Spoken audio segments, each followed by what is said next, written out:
Hello student, स्वागत है आप सभी का एक बार फिर से हमारे इस ऑफिशियल यूट्यूब चैनल में जिसका नाम है एसोल सॉल्यूशन। मैं चंदन कुमार हाजिर हूँ आप सभी के सामने अपनी एक और नई वीडियो के साथ। सो गाइस, आज की ये नई वीडियो हमने आप लोगों के लिए इसलिए बनाई है क्योंकि बहुत सारे स्टूडेंट्स ऐसे हैं जो देश के अंदर तमाम यूनिवर्सिटीज़ है उसके अंदर पढ़ रहे हैं और उनके एग्ज़ाम्स चल रहे हैं, चाहे वो ग्रेजुएशन के स्टूडेंट्स हो या फिर वो पोस्ट ग्रेजुएशन के स्टूडेंट हो। स्पेशली इग्नू और जो एसओएल के स्टूडेंट्स हैं या एमडीयू के स्टूडेंट्स हैं, उनके कमेंट्स आ रहे थे कि सर हमारे एग्ज़ाम आ चुके हैं और कुछ इंपॉर्टेंट टॉपिक्स हैं, इनके ऊपर हमें ज़रूर अच्छे आंसर प्रिपेयर करा दीजिए। सो गाइस, आप लोगों की ऑन डिमांड जो कि फेडरेशन की थी यानी संघवाद की थी, उसके ऊपर मैं वीडियो लेकर आ चुका हूँ। ये जो टॉपिक है ये काफ़ी लंबा चलने वाला है, लेकिन आज की इस नई वीडियो में हम सिर्फ ये जानेंगे कि संघवाद क्या होता है, दूसरी चीज संवाद कितने प्रकार का होता है, और तीसरी बात जो आपसे एग्जाम में क्वेश्चन पक्का पूछेगा, ये तो संवाद का कोई भी क्वेश्चन है आपसे ये तो ज़रूर पूछता है कि संवाद क्या है। और इसके बाद ही या तो आपसे आपके एग्जाम में ये पूछा जा सकता है कि क्या भारत एक संघवादी देश है, या फिर इस तरीके से भी क्वेश्चन पूछा जाता है कि वे कौन कौन सी बातें हैं जो भारत को एक संघवादी देश बनाती है, या भारतीय संविधान में ऐसे कौन कौन से लक्षण हैं जो भारत को एक संघवादी देश बनाती है। सो गाइस, ये जो क्वेश्चन है ये तो एक बेसिक सा क्वेश्चन है जो आपसे एग्जाम में आएगा तो आप इसको लिख भी देंगे, लेकिन इसके अंदर कौन कौन से क्वेश्चंस, कौन कौन से पॉइंट्स हैं आपको लिखने होंगे और किस किस तरीके के क्वेश्चन हैं जो आपके एग्जाम में आपसे पूछे जाने वाले हैं। सो गाइस, एक क्वेश्चन ये भी है आपसे जो बार बार ही आपके एग्जाम में रिपीट हो रहा है कि भाई भारतीय संघवाद की जो तुलना है वो कनाडा के संघवाद से कीजिए। ये क्वेश्चन भी बहुत सारे स्टूडेंट्स, चाहे वो प्रोग्राम के स्टूडेंट हो या फिर वो ऑनर्स के स्टूडेंट्स हो, चाहे वो रेगुलर कॉलेज में हो या फिर वो ऐसे स्टूडेंट्स हो जो कि किसी भी ऐसी कॉरेस्पॉन्डेंस की यूनिवर्सिटी में पढ़ रहे हो। सो गाइस, आप लोगों की ऑन डिमांड पे ये वीडियो हाजिर है। आज की इस नई वीडियो में सबसे पहले हम ये बात करेंगे कि भाई संघ जो है यानी संघवाद जो है वो आखिर क्या होता है क्या नहीं होता।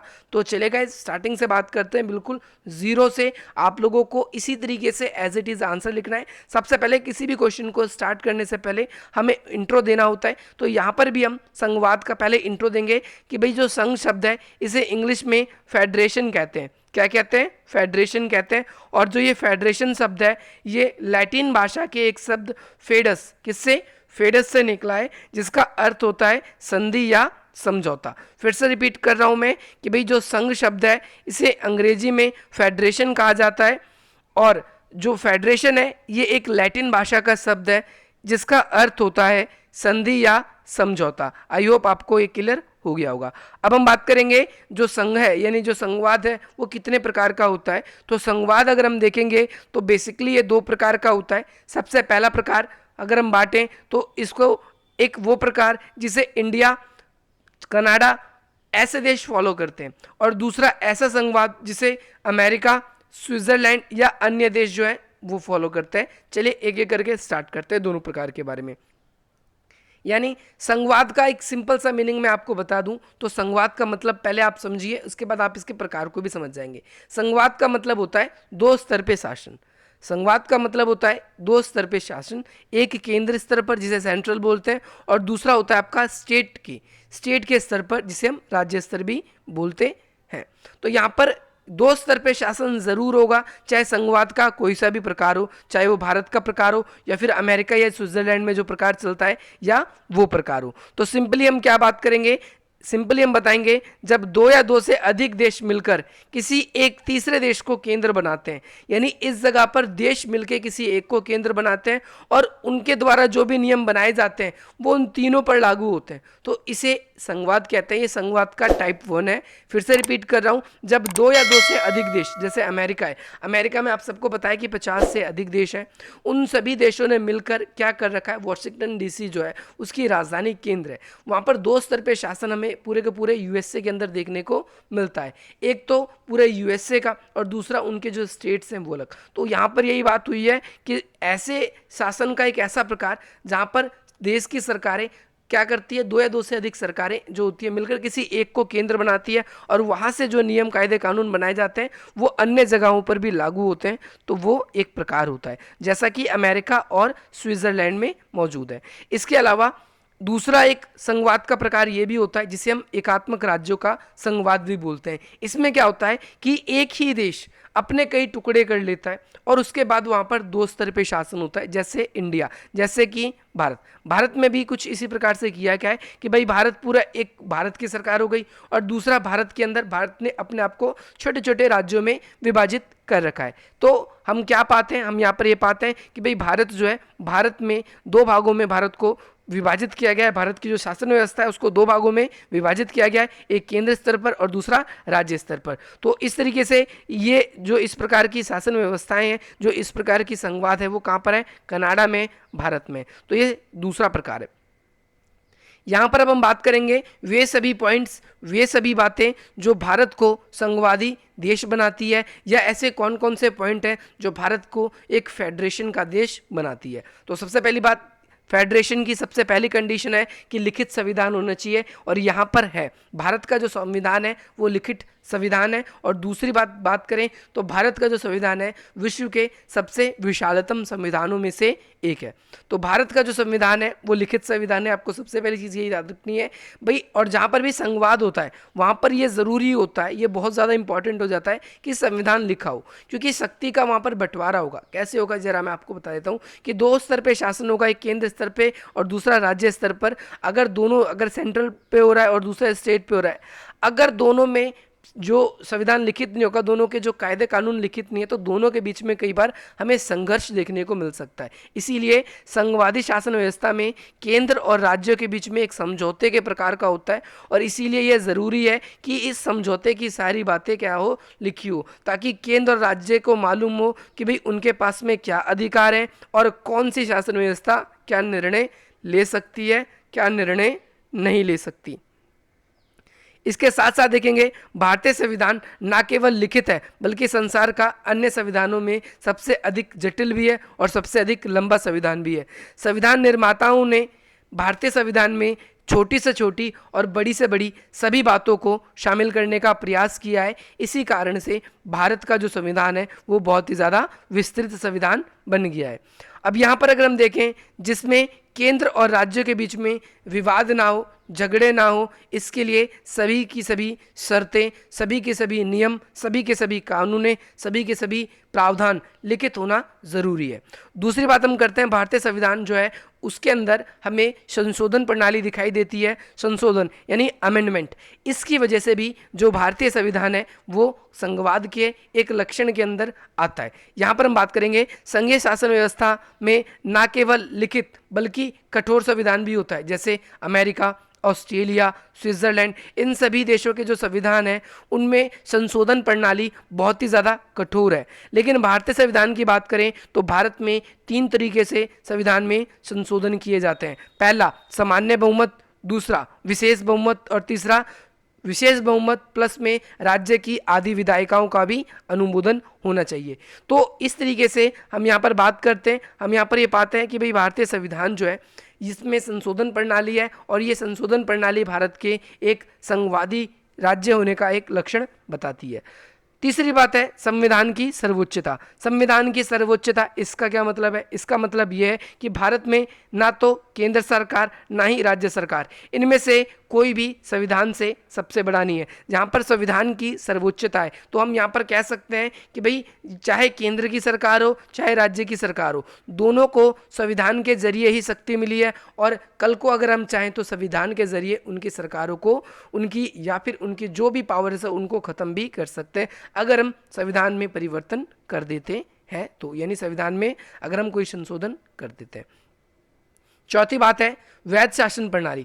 वैध शासन प्रणाली, जरा ये क्या कॉन्सेप्ट है? यानी भारतीय संविधान जो व्यवस्था है, यानी भारतीय संविधान में जो शासन व्यवस्था का प्रावधान किया गया है ये वैध रूप से है। यानी हमें देखते हैं कि भारत में समय समय पर इलेक्शन कराए जाते हैं और उन इलेक्शंस के अंदर चुनाव कराए जाते हैं। जो भी इलेक्शन कराए जाते हैं उसके अंदर जो भी राजनीतिक पार्टी जीतती है उसकी सरकार बनती है, चाहे वो राष्ट्रीय स्तर की सरकार हो चाहे वो राज्य स्तर की सरकार हो। तो यहाँ पर हम क्या देखते हैं कि भाई वैध शासन प्रणाली का होना और शक्तियों का विभाजन, दो इंपॉर्टेंट पॉइंट है। तो वैध शासन प्रणाली, इसका मतलब आपको आई होप को पता चल गया होगा कि भारत में दो तरह की सरकार है, पहला केंद्र सरकार है और दूसरा अगर हम बात करें तो राज्य राज्य स्तर की सरकार है। इन दोनों सरकार के मिलने से संघवादी व्यवस्था बनी है और इस संघवाद का निर्माण अगर हम देखें तथा सभी भारतीय नागरिकों को दोहरी नागरिकता का शासन के अंतर्गत आते हैं। यानी भारत के अंदर वैसे तो दोहरी नागरिकता किसी को नहीं मिली, भारत के अंदर सिर्फ एक ही तरह की नागरिकता मिली है, एकीकृत नागरिकता मिली है, जिसे हम क्या बोलते हैं, जिसे हम बोलते हैं कि भाई भारतीय संविधान के अकॉर्डिंग भारत का नागरिक। हमें ऐसा नहीं है, अमेरिका में ऐसा होता है कि भाई एक व्यक्ति को दो नागरिकता मिलती है, यूरोप में भी ठीक इसी प्रकार से एक व्यक्ति को दो नागरिकता मिलती है, एक पूरे समूचे यूरोप की, एक समूचे अमेरिका की और दूसरा जो भी उनका देश होता है वहाँ की भी नागरिकता उन्हें मिलती है। परंतु भारत में ऐसा नहीं है। लेकिन जो भी सत्ता में आता है, जो भी शासन में आता है, चाहे वो केंद्र स्तर की सरकार हो या राज्य स्तर की सरकार हो, उनके लिए वैध शासन प्रणाली अपनाई गई है। यानी कि उनको चुनने का एक पूरा प्रोसीजर है। ऐसा नहीं है कि भाई अगला जो भी व्यक्ति शासन बनना चाहता है या शासक बनना चाहता है तो वो प्रधानमंत्री जो है उनको मार दे, उनकी हत्या कर दे और उनकी जगह पर अपना स्थान ले ले, या फिर उनको हरा दे और उनकी जगह पर अपना स्थान ले ले। ऐसा नहीं है। तो भाई निश्चित अवधि के लिए इनका चुनाव होता है। अगर ये अच्छा काम करते हैं तो आगे इलेक्शन जब होते हैं तो दोबारा इन्हें चुना जा सकता है, अन्यथा इसे नहीं चुनते। इसी पॉइंट के अंदर दूसरा पॉइंट था शक्तियों का विभाजन। तो सबसे इंपॉर्टेंट बात है, संविधान अगर किसी देश का ये कहता है कि हम संघवादी देश हैं तो उसके लिए शक्ति का विभाजन जरूरी है, क्योंकि हमने देखा कि यहाँ पर शक्ति और जो शासन है वो दो स्तर पे है, पहला केंद्र स्तर पे और दूसरा राज्य स्तर पे। तो ये ज़रूरी है कि भाई राज्य स्तर किस विषय पर कानून बनाए, केंद्र सरकार जो है वो इस केंद्र जो शासन है वो किस विषय पर कानून बनाए, ये ज़रूरी हो। इसीलिए हमारे यहाँ पर संविधान में शक्तियों का विभाजन किया गया है। इसके लिए 3 सूचियाँ बनाई गई है। पहली केंद्र सूची, जिसे संघ सूची भी बोलते हैं, ये पुराना डाटा है प्रीवियस बुक्स का, जिसके अंदर 97 विषय हैं। दूसरा राज्य सूची है, इसमें कितने विषय हैं, 66 विषय हैं।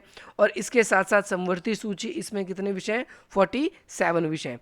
अब यहाँ पर अगर हम बात करें, यदि भारतीय राज्य में यानी जो यदि राज्य और केंद्र दोनों में अलग अलग, अगर फॉर एग्जांपल देखो, आपने देखा कि भाई दोनों के लिए अलग अलग विषय हैं। केंद्र सरकार के लिए केंद्र संघ सूची बनाई गई है, राज्य सरकार के लिए राज्य सूची, परंतु कई विषय ऐसे हैं जिसे समवर्ती सूची में डाला गया है। अगर दोनों मिलकर कानून बना सकते हैं, परंतु एक ही विषय है जिस पर दोनों सरकार ने कानून बनाए, केंद्र सरकार ने भी, राज्य सरकार ने। तो ऐसे में क्या होगा कि केंद्र सरकार पावरफुल कहलाएगी और केंद्र सरकार का ही कानून माना जाएगा, वो सर्वोच्चतम माना जाएगा। इसके अलावा है आपका उच्चतम न्यायालय की स्थिति। उच्चतम न्यायालय की स्थिति का कॉन्सेप्ट क्या है, यहाँ पर उच्चतम न्यायालय की स्थिति का मतलब सिंपल सा ही है कि भाई सर्वोच्च न्यायालय, सुप्रीम कोर्ट, भारत में जितनी न्याय व्यवस्था है वो किसी भी शासन के अंतर्गत नहीं आती। यानी कोई भी, अगर हम बात करें, जो कार्यपालिका है उसका डायरेक्टली इस पर अप्रोच नहीं, डायरेक्टली इस पर इनका दबाव नहीं है। तो हमारी जो स्वतंत्र न्यायपालिका है इनकी विशेष स्थिति है। देखेंगे यहाँ पर कहने के लिए राष्ट्रपति जो है सर्वोच्च न्यायालय के जो मुख्य न्यायाधीश है उनकी नियुक्ति करता है, परंतु जो है हमारे देश की जो न्यायालय है वो स्वतंत्र रूप से होकर काम करती है। संघीय शासन की सफलता के लिए सबसे ज़रूरी है केंद्र और राज्य दोनों ही अपने दायरे में रहकर काम करें। लेकिन परंतु कई बार होता है कि दोनों के बीच में विवाद उत्पन्न हो जाता है, तो उन दोनों के विवाद को कौन निष्पक्षली सॉल्व करेगा, इसके लिए एक क्वेश्चन बन जाता है हम लोगों के सामने। तो ये ज़्यादातर देशों में जहाँ पर भी संघवादी व्यवस्था है, तो ये जो दोनों के बीच में विवादों को सुलझाने का काम अगर कोई करता है तो वो कौन करता है, उच्चतम न्यायालय, जिसे हम सर्वोच्च न्यायालय भी कहते हैं। इसके अलावा केंद्र और राज्य सरकार ने कोई ऐसा कानून पारित कर दिया जो कि संविधान की धाराओं के प्रतिकूल है, यानी ठीक नहीं है, संविधान के अकॉर्डिंग ठीक नहीं है, तो इसके लिए उच्चतम न्यायालय के पास निर्णय होता है कि भाई वो संविधान की व्याख्या करती है कि भाई वो जो कानून बनाया गया है वो संविधान के अकॉर्डिंग ठीक है या नहीं। अगर ठीक है तो उसको अप्लाई कर दिया जाता है, अगर वो ठीक नहीं होती तो उसे निरस्त कर दिया जाता है। सो गाइस, नाउ यहाँ पर आप देखेंगे, आप लोगों के लिए ये बात मैंने डायरेक्टली बता दी कि अगर कोई भी ऐसा कानून केंद्र सरकार या राज्य सरकार बना देती है जो संविधान के अकॉर्डिंग सही नहीं होता या संविधान के हिसाब से गलत होता है, सर्वोच्च न्यायालय संविधान की व्याख्या करती है, अगर वो संविधान के प्रावधानों के अगर बियॉन्ड जा रहा है, यानी संविधान से ऊपर जा रहा है, यानी संविधान के दायरे से अलग है, तो उसको सर्वोच्च न्यायालय निरस्त भी कर सकती है। इसके साथ साथ एक इंपॉर्टेंट लाइन मैंने आप लोगों के लिए ये लिखी है, कुछ विद्वानों का ये भी मानना है कि भारतीय जो संविधान है उसका जो स्वरूप है संघात्मक है, परंतु उसकी आत्मा एकात्मक है। ये क्वेश्चन भी आप लोगों के एग्जाम में बहुत बार आता है। इस क्वेश्चन को अगर आपको जानना है तो उसके लिए अगली वीडियो के लिए स्टे ट्यून, चैनल को सब्सक्राइब रखें, वीडियो को लाइक करें और इसी प्रकार की इंटरेस्टिंग और फ्री वीडियोस पाने के लिए आप हमारे चैनल को सब्सक्राइब करें, वीडियो को लाइक करें, अधिक से अधिक मित्रों तक शेयर करें, क्योंकि इसी प्रकार की इंटरेस्टिंग वीडियोस आप लोगों के लिए जल्द से जल्द और ज़्यादा से ज़्यादा मैं लेकर आता रहूँगा और आपके एग्जाम्स की अच्छी तैयारी कराता रहूँगा। आई होप गाइज आपको इस वीडियो से बहुत वैल्यू मिली होगी और अगर आप किसी भी प्रकार से हमसे जुड़ना चाहते हैं तो आप इस तरीके से जुड़ सकते हैं। सो गाइस, आप लोगों की अगर कोई भी क्वेरी है रिलेटेड टू स्टडी तो आप लोग हमें यहाँ पर हमारे इस ऑफिशियल इंस्टाग्राम की आईडी पे हमसे पूछ सकते हैं। यहाँ पर हमारी टीम में से कोई ना कोई आपकी जो प्रॉब्लम है उसको रिसॉल्व कर देगा। लेकिन अगर आप लोग पर्सनली मुझसे अपनी क्वेरीज को शेयर करना चाहते हैं तो यहाँ पर मेरी ये इंस्टाग्राम आईडी है, आप यहाँ पर मुझे फॉलो करके अपनी क्वेश्चंस पूछ सकते हो। इसके अलावा एक अल्टरनेटिव हमारा यूट्यूब चैनल और है जिसके अंदर स्टडीज़ की वीडियो अब लगातार आप लोगों को मिलने वाली है, आर्ट्स पॉइंट क्लासेस। हालांकि उस पर कई सारी वीडियोस उस पर डाली जा चुकी है, लेकिन अब आप लोगों के लिए यहाँ से भी और यहाँ से दोनों जगह से मैं आप लोगों को पढ़ाऊंगा, तो आप इसको भी सब्सक्राइब कर सकते हैं। इसके अलावा आप लोग एसओएल सॉल्यूशन के नाम से फेसबुक पे आप हमसे कनेक्ट हो सकते हैं हमारे फेसबुक पेज से। इसके अलावा अगर आप लोग हमारे ग्रुप्स में ज्वाइन होना चाहते हैं तो ये मास्टर्स के स्टूडेंट्स के लिए और ये ऐसे स्टूडेंट्स के लिए जो अंडर ग्रेजुएट के स्टूडेंट्स हैं। इसके अलावा ऐसे स्टूडेंट्स अब ये ना सोचे कि एसओएल के लिए और ये इग्नू के लिए, आप लोग यहाँ पर अपनी प्रॉब्लम को शेयर कर सकते हैं, नोट्स प्राप्त कर सकते हैं, ये इसीलिए इसको बनाए गए हैं। आई होप आप लोगों को समझ में आ गया होगा। इसके अलावा अगर आपकी कोई भी क्वेरी है तो आप मुझे यहाँ पर इस जगह पर शेयर करने का प्रयास करें। तो चलिए गाइस,